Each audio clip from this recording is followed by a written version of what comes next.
This is looking down at the Oxford Old Mill that was built in 1874. And there's a significant history about the rocks that made up this mill, that they used to build this mill. Here's the old mill that it looked like. They used this mill for a while. They still was using this mill kind of like a tourist thing until not too long ago, a few years back, when they closed it down. But the old one, they restored it back in 1980s. Of course, not this area. This front part has been decrepit, fallen down for quite some time.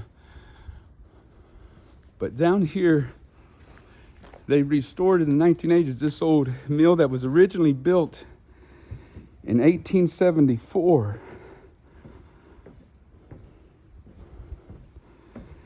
It's just north of the present town of Oxford. And Oxford is located in Sumner County, Kansas. And it would have the first school in the county and also the first church, which was a Presbyterian church. The building is still in use today for that old church. I think it's a Primitive Baptist church that meets in it now. But this is the old mill originally built in 1874, and it was remodeled in 1980s and was open for tourist groups and stuff, but it's no longer open anymore today. But these rocks came from a hill just north of here, about half a mile, is where the Nenasko runs into the Arkansas River. And prior to 1874, the 1870s, the Osage lived here, and that was where their main camp was. Of course, this is the run that comes off of the Arkansas River for the mill. Comes back here.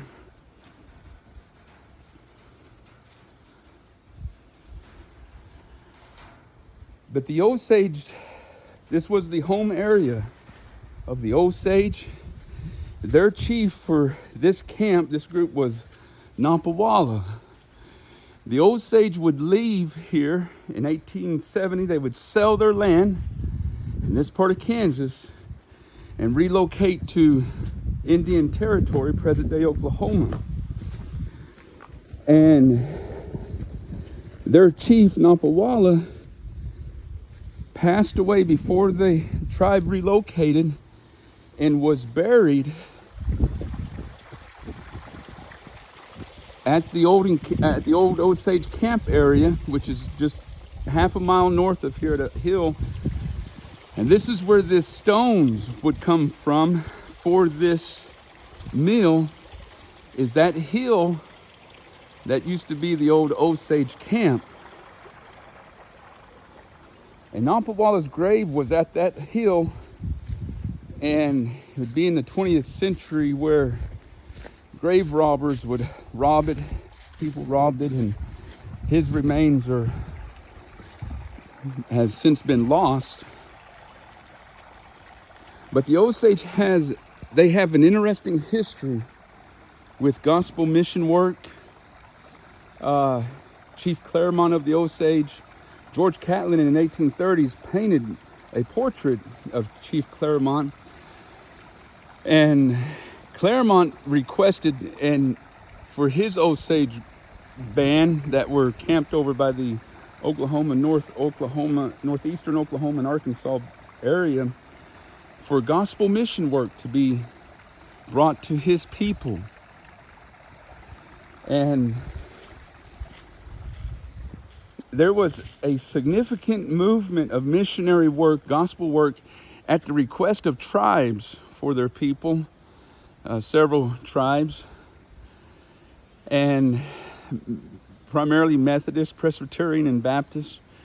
and also Catholics would be there. There would be feuding that would go on with the Methodists and Baptists and Catholics, as a lot of them was feuding over the first ones to establish mission among some of the tribes. It wouldn't be till after the Civil War President Grant would institute his peace policy, which would eventually lead to the establishment of the boarding schools and the forced religious education to the tribes, which was a tragic era, how the government got involved with mission work and really just distorted the whole system of the gospel mission work to the tribes. A lot of heartache and sorrow occurred to the tribes as a result of that forced religious education movement through the boarding school era after Grant's peace policy.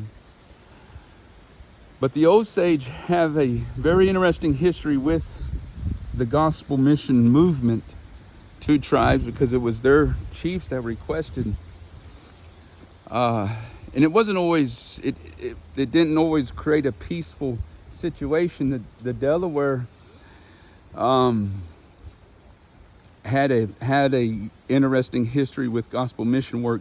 And what's interesting is, in the Declaration of Independence, it refers to the tribes as, Jefferson referred to them as savages, but yet when the gospel would come among a lot of the tribes, and by the grace of God, and unforced gospel mission work that was true New Testament, Holy Spirit led gospel work to the tribes, a lot of the tribes would become pacifists.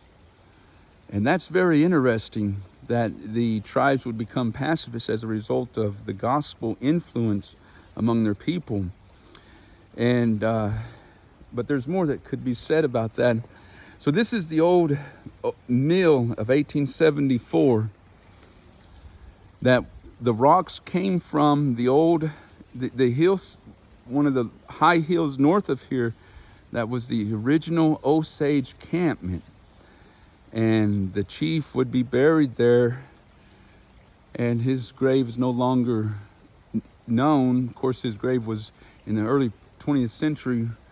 It was robbed and his remains were taken, his skull was taken, and so forth. But this area, this was built in 1874 to be 1871 when the town of Oxford, I believe, was started, and it would have the first school and the first church in this part of Kansas. The Osage were also the ones that were known for the Osage Trail, Black Dogs Trail, and that would be implemented into part of the Chisholm Trail. And so the Osage played a significant role in establishing civilization, so to say, or speak, here in southeastern Kansas, as they started the Black Dogs Trail, the Osage Trail, and also Chief Claremont and his requesting gospel missions among his people. The Osage selling their land here and relocating Indian territory. And of course, more recent history of the Osage is the Killers of the Flower Moon in that movie. But this is the old mill.